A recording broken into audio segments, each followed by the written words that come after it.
तो हिंदू की basically 3 news आई है जो इम्पोर्टेंट है, हालांकि न्यूज तो 10-12 इम्पोर्टेंट है, लेकिन 3 मैंने सबसे इम्पोर्टेंट निकाली है। और धीरे धीरे इसको और एक्सटेंड करूंगा मैं, जैसे जैसे कोई असिस्टेंट मिलेगा ना मुझे, तो उसको मैं और ज्यादा बढ़ाऊंगा, क्योंकि 2 घंटे में इतना रिटर्न प्रिसाइजली हो पाता है।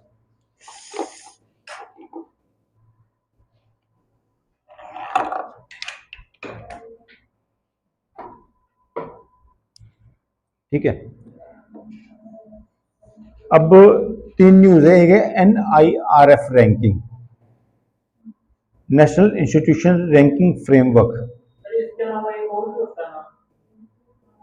चलो अभी ये देख लीजिए, 3 न्यूज, एक है NRF और दूसरे citizen activism that is missing from the wrestling ring role of NGO, और तीसरी न्यूज है search of rare Higgs boson decay continue. ये 3 न्यूज है इंपॉर्टेंट। अब NIRF रैंकिंग का बेसिक मतलब क्या है? अब जैसे आप सिरसा में पढ़ते हो, सिरसा में कौन से कॉलेज में पढ़ते हो? जैसे नेशनल कॉलेज में पढ़ रहे हो, नेशनल कॉलेज में आपने ग्रेजुएशन की है BA लेवल की, ठीक है। एक ने की है JCD से, ठीक है, और एक ने की गवर्नमेंट वीमेन कॉलेज से, एक ने की हिसार के HEU से, तो 4-5 लोग आपने वहां से की हुई है। तो अगर आप नेशनल कॉलेज से ग्रेजुएशन के बाद नौकरी लगते हो, कौन सी नौकरी आपको मिलेगी, कितने पैसे मिलेंगे अंदाजा? 4,000, 5,000, इतने की तो मिलेगी नेशनल कॉलेज से जो ग्रेजुएशन की हुई है।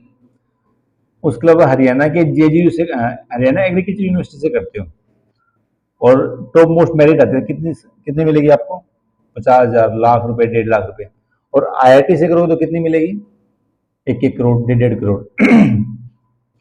तो बेसिक डिफरेंस क्या है बेसिकली इनमें? क्यों यहाँ पर नेशनल कॉलेज के लड़की या लड़के को 5,000 रुपये तनख्वाह मिलेगी और क्यों IIT वाले बच्चे को 1.5 करोड़ की सैलरी मिलेगी? रैंकिंग नहीं है, क्वालिटी होगी। दोनों की क्वालिटी में डिफरेंस है। यहाँ तो कोई भी चला जाए, चंगू मंगू सबको एडमिशन मिल जाएगा, लेकिन IIT में एडमिशन नहीं मिलेगा। IIT में मेरिटोरियस होना चाहिए स्टूडेंट, उसको कंपटीशन पास किया होना चाहिए। एक तो शुरू से लेकर जो पढ़ाई का जो लेवल है वो हाई होना चाहिए, उसके बाद कंपटीशन, जो लाखों लोग बच्चे कंपटीशन देते हैं उनमें भी उसकी रैंक अच्छी होनी चाहिए। जब वो रैंक अच्छा देगा उसके अकॉर्डिंग उसको एडमिशन मिलेगा। तो उसी प्रकार से पूरी इंडिया में एजुकेशनल इंस्टीट्यूशन की रैंकिंग बांटी गई है कि किसकी क्या क्वालिटी है। मिनिस्ट्री ऑफ एजुकेशन ने इससे रिलेटेड डाटा रिलीज किए हैं। उन डाटा रिलीज में हर किसी को परसेंटेज दिया है। जैसे एक हो गया परसेप्शन, परसेप्शन के लिए 10%। जैसे आपने हर किसी का नाम सुना होगा कि IIT, नीट एक कंपटीशन एग्जाम हो गया, IIT, एम्स के MBBS सुना होगा ना? क्यों सुना हुआ है? क्योंकि पता है कि सबसे टफेस्ट एग्जाम है, कम्पिटिटिव एग्जाम है, जो +2 के बाद का होता है। तो सबसे तो परसेप्शन का 10% दिया इन लोगों ने। देखिए पैरामीटर फैक्टर्स, परसेप्शन का 10% दिया इन्होंने NIRF रैंकिंग में। और सेकंड प्रोफेशनल प्रैक्टिस का 30%। प्रोफेशनल प्रैक्टिस का बेसिक मतलब ये वहां के प्रोफेशनल, वहां के प्रोफेसर, वहां का स्टाफ, वहां का इंफ्रास्ट्रक्चर, उसको 30% दिया है। और ग्रेजुएशन आउटकम का 20%। ग्रेजुएशन आउटकम समझते हो आप लोग?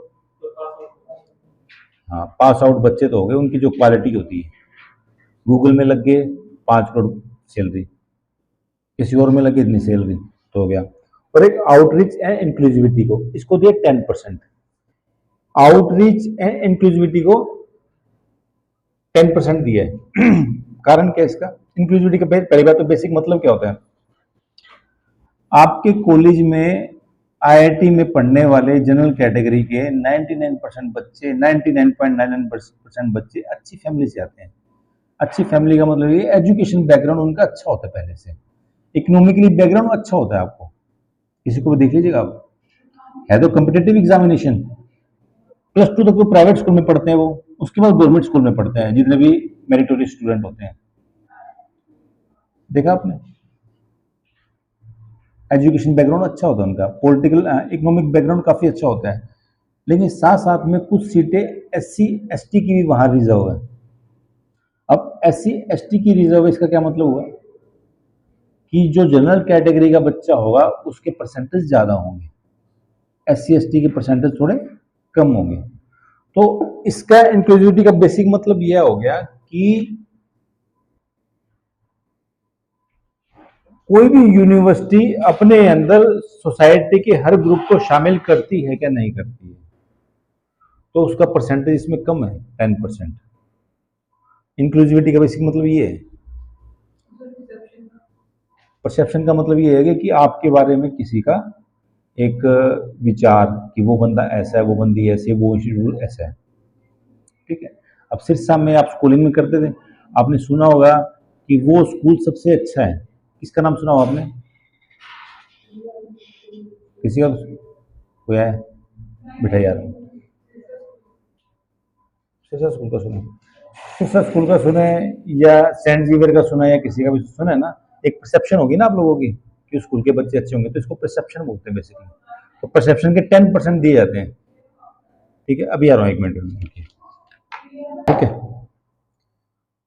अब इसमें कोई क्वेश्चन पूछना तो पूछिए। तो इन्होंने फैक्टर रिस्पॉन्सिबल दिया हुआ है मिनिस्ट्री ऑफ एजुकेशन ने, हर साल इसके बारे में कैलकुलेशन करते हैं वो। तो इस बार कैलकुलेशन में जो आईआईटी मद्रास है, आईआईटी मद्रास तमिलनाडु में है, तो उसको नंबर 1 दिया। पिछली बार भी नंबर 1 था, पिछले 5 साल से वही नंबर 1 आ रहा है। अब वो कैसे नंबर 1 आता है पता लग गया आपको? कि आईआईटी मद्रास के बच्चों का पैकेज अच्छा होगा, आईआईटी मद्रास का जो प्रोफेशनलिज्म होगा वो ज़्यादा अच्छा होगा, इंक्लूसिविटी मद्रास में और भारत के मुकाबले ज़्यादा अच्छी है कि वहाँ पर ओबीसी एससी को भी इंस्टीट्यूशन में शामिल किया जाता है, मतलब एक सरकार के एक नियम बना हुआ बेसिकली वहाँ पर, ठीक है। तो वो बेसिकली हो गया, ठीक है। फिर नेक्स्ट हो गया citizen activism that is missing from the wrestler wing. ये सारे आर्टिकल आए हैं हिंदू में। इसका बेसिक मतलब क्या है? पहली बात तो सिटीजन एक्टिविज्म का बेसिक मीनिंग क्या है? इसका बेसिक जो मतलब है ना इस आर्टिकल का जो हिंदू में है, इसका बेसिक मतलब ये है कि अभी जो रेसलिंग वाले में जो ब्रिजभूषण के खिलाफ जो प्रोटेस्ट किए गए जंतर मंतर पे पहलवानों ने, तो उसमें पूरी सोसाइटी इकट्ठी नहीं हो पाई। पूरी सोसाइटी इकट्ठी मतलब जाट जाट इकट्ठे हो गए, बाकी कास्ट इकट्ठी नहीं हुई इसमें। तो इसका कहना का मतलब ये हो गया कि ये जो आंदोलन था ना दिल्ली में सिर्फ जाटों का और ब्रिजभूषण के बीच में नहीं था। जो आंदोलन था बेसिकली जो सेक्सुअल एक्सप्लॉयटेशन होता है उसके खिलाफ था। तो इसमें तो समाज की हर बहन बेटी कोई भी कास्ट की नहीं होती, तो उसमें सारी सोसाइटी की चीज शामिल होनी चाहिए। तो इसका मतलब ये हो गया कि सिटीजन एक्टिविज्म जब हुआ ना तो उसको एक रूप देखिएगा, जाट वर्सेस गैर जाट। अब वो दे दिया गया तो वो गलत है बेसिकली। इसमें क्या था, ब्रिजभूषण आईओए के चेयरमैन है, कहने मतलब जो ओलंपिक एसोसिएशन होता है ना उसके अध्यक्ष मान लो, या ये मान लो कि जो स्पोर्ट्स अथॉरिटी होती है ना बेसिकली इंडिया की, उसके सबसे हेड पॉइंट है वो चेयरमैन मान लीजिए, सीईओ मान लीजिए, कुछ भी मान लीजिए, सबसे टॉप पोजीशन है उनकी।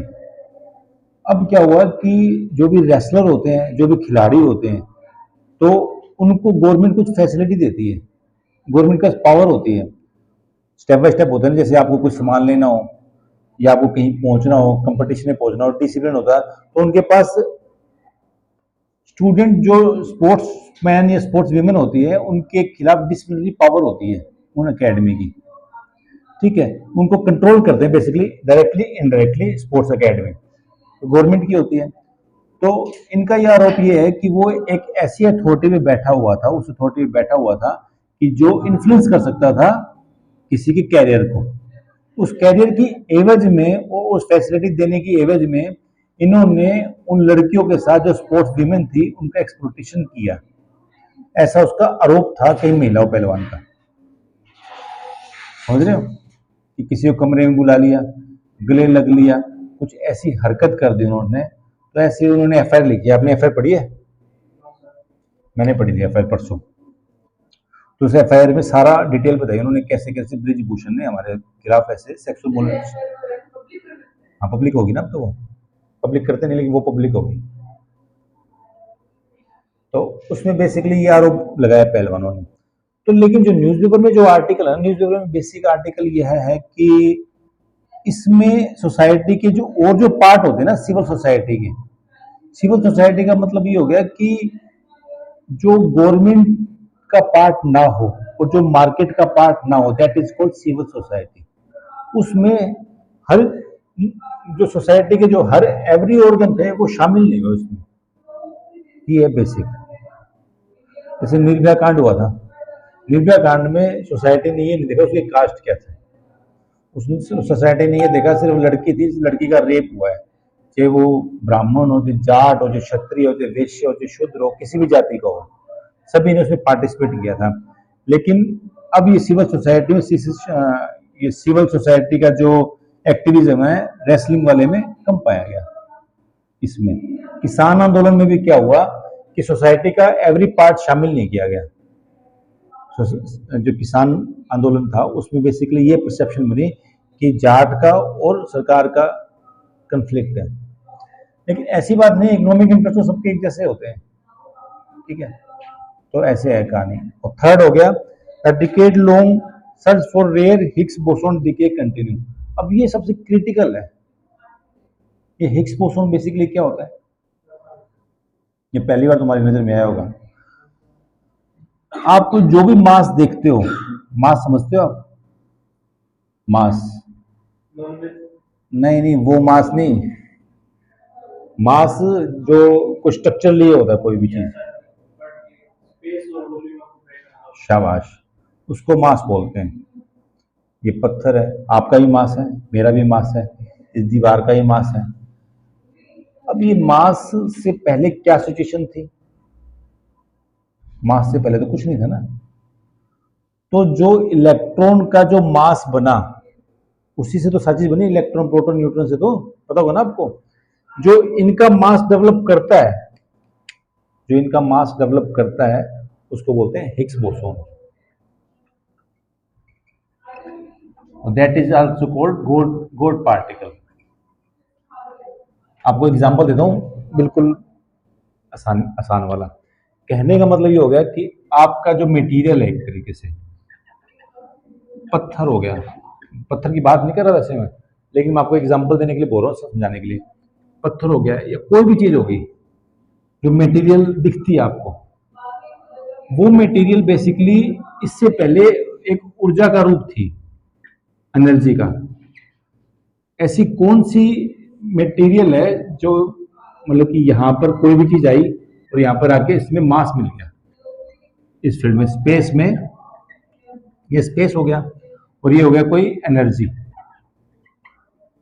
और ये हो गया एक मटेरियल। आपको मैं बताता हूं इसे, ये हो गया एक मटेरियल जो आपको दिखता है जिसका हो गया मास, ये हो गया प्रेजेंट सिचुएशन, ठीक है। अब ये हो गया एक फील्ड, ठीक है। और फील्ड जो इसको, जो फील्ड है ना, इस फील्ड के अंदर कोई भी, इसको बोलते हैं बोसोन फील्ड, जो खाली स्पेस है। और जब ये, और इसको बोलते हैं हिग्स बोसोन, हिग्स। तो कोई भी जो मटेरियल यहां पर बनेगा ना, उससे पहले अगर इसके बीच में इंटरेक्शन करेगा, इसके बीच में जब इंटरेक्शन करेगा ना, तो उसको मास मिल जाएगा, वो एक मटेरियल के रूप में डेवलप हो जाएगा बेसिकली।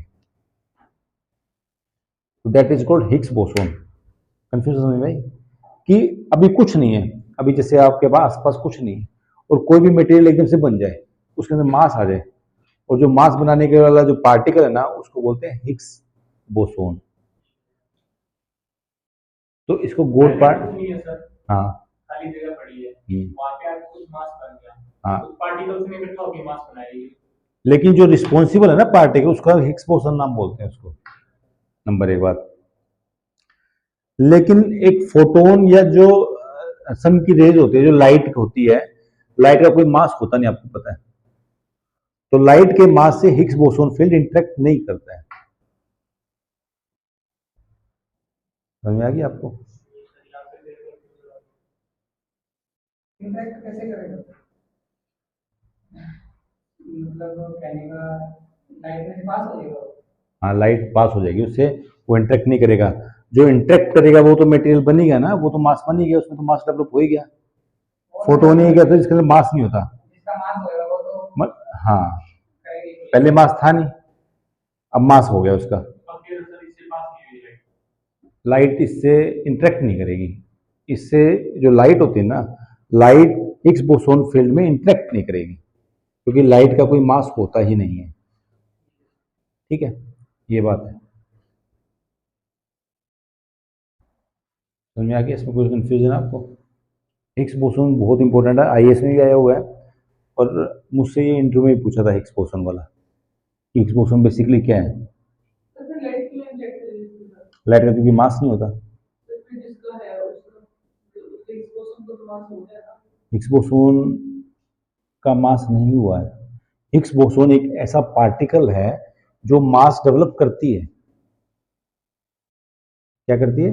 मास डेवलप करती है। अब एक वैसे एग्जांपल देना ठीक नहीं है, लेकिन आपको एग्जांपल देता हूँ। आपका जो शरीर बना है ना अभी, ये शरीर तब बना है जब हिग्स हिग्स बोसोन में आपको इंटरेक्ट किया है। कि मान लो कि ये रूम है, ये रूम का जो दरवाजा पीछे गया हुआ है, तो वो हिग्स बोसोन का स्पेस है। यहाँ तक तो आपका कोई मास नहीं है, बिल्कुल इनविजिबल हो, लेकिन अगर आप वहां से जाते हो तो आपके अंदर मास डेवलप हो जाएगा उस एरिया में। That is called Higgs boson, a God particle. हाँ, एक तरह का फील्ड है, स्पेस फील्ड है।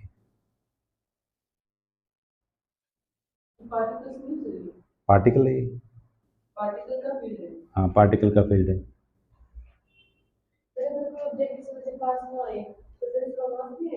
वर्ल्ड में, संसार में लाइट को छोड़कर, फोटोन का जो उसका मटेरियल होता है उसको छोड़कर, सभी को जो भी मास डेवलप करता है ना ब्रह्मांड में, यूनिवर्स में, जिसको भी मास डेवलप करता है, ये फील्ड करता है। आपने जो भी तारे, जो भी सूर्य, पृथ्वी, पर्वत, पठार, मैदान जो भी हैं, हमारा एक एक अंग, हमारा एक एक मटेरियल, उन सब का मास इसने डेवलप किया। इसी का हम इसको गॉड पार्टिकल बोलते हैं। गॉड मतलब भगवान का दिया पार्टिकल। ऐसा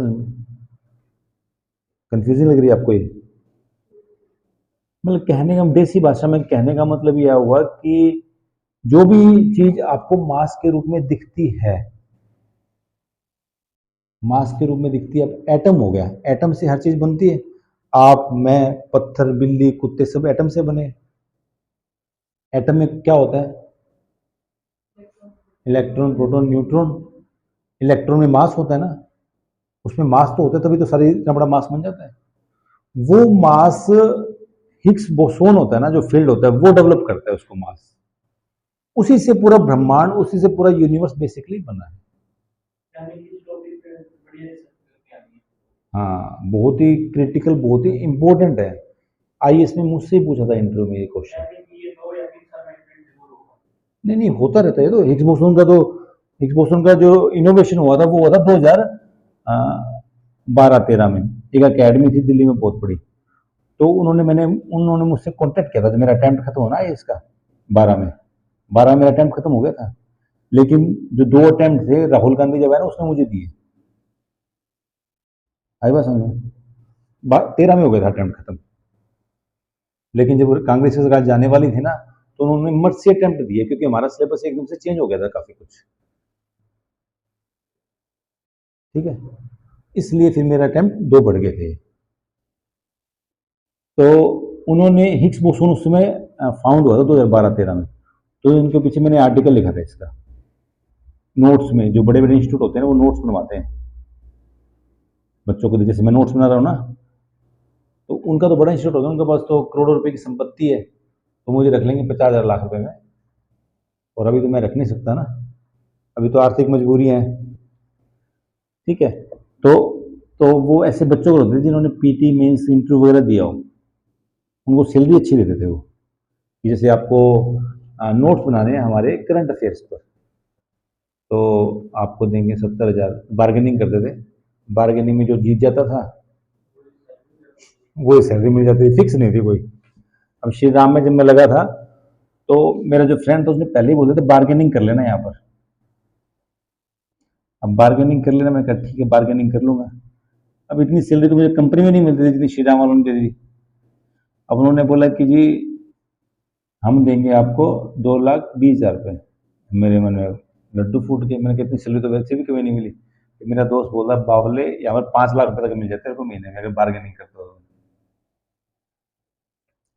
चलो वो नेक्स्ट बात है। बात ये है कि हिग्स बोसोन समझ गए आप। हिग्स बोसोन फील्ड होता है एक, ठीक है, और ये एक स्पेस होता है, बेसिकली एक पार्टिकल होता है ये। इस पार्टिकल से कोई भी चीज जब इंटरेक्ट करेगी तो वो मास डेवलप कर लेगी, फोटोन छोड़कर, लाइट वाले छोड़कर। तो ये हिग्स बोसोन फील्ड होता है। यूनिवर्स में जो भी चीज आपको मिलेगी, तारे, कोई पृथ्वी, कोई अर्थ, कुछ भी मिलेगा आपको, कुछ भी, वो सारे हिग्स बोसोन से मिलेगा। अब वो डेवलप कैसे हुआ अभी? अब आप सोचोगे कि हमारे अंदर ऐसी कौन सी कैपेसिटी होगी कि हमने डेवलप कर लिया। कौन सी कैपेसिटी होगी? इसका जो आंसर है LHC, large harden collider. 27 kilometre की है यूरोप में। बेसिकली ये एक सुरंग बनाई है 27 किलोमीटर, इटली के आसपास भी, स्विट्जरलैंड के आसपास, याद रखना तुम। 27 किलोमीटर की ऐसे।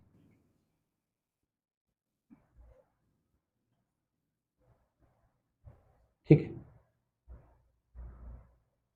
ये एक लेबोरेटरी है बेसिकली। तो इसमें जो पार्टिकल है ना, लाइट की स्पीड से दौड़ाए जाते हैं। लाइट की स्पीड हमने डेवलप नहीं की है, वो लाइट की स्पीड में चले जाते हैं। ठीक है, तो यहां पर उन्होंने देखा कि एक पार्टिकल है ना, जब वो इंटरेक्ट हुआ एक्सपोजोन, एक्सपोजोन फील्ड तो बेसिकली हर जगह फैला हुआ है, हर जगह फैला हुआ है एक्सपोजोन फील्ड। हाँ, अंडरग्राउंड। हाँ, लैब ही मान लीजिए। ठीक है, that is called Higgs boson field. Higgs boson, boson था इंडिया का, बोस नाम था। अब उनको बोलना था ना बोस, तो बोस को बोसोन बोल दिया उन लोगों ने। उसने डिटेक्ट किया था। इंडियन था, कोलकाता का। LHC, large harden collider. ठीक है, कहाँ पर है? यूरोप में। क्या पर्पज है इसका? गोल्ड पार्टिकल को इन्होंने ढूंढा है, जिसको हिग्स बोसोन भी बोलते हैं। हिग्स बोसोन बेसिकली एक फील्ड भी है। इस फील्ड से जब इंटरेक्ट करता है ये पार्टिकल, तो ये बेसिकली मास देता है उसको, इलेक्ट्रॉन प्रोटॉन को, और इसी से पूरा यूनिवर्स बना है बेसिकली। सब बंद कर दो इसको।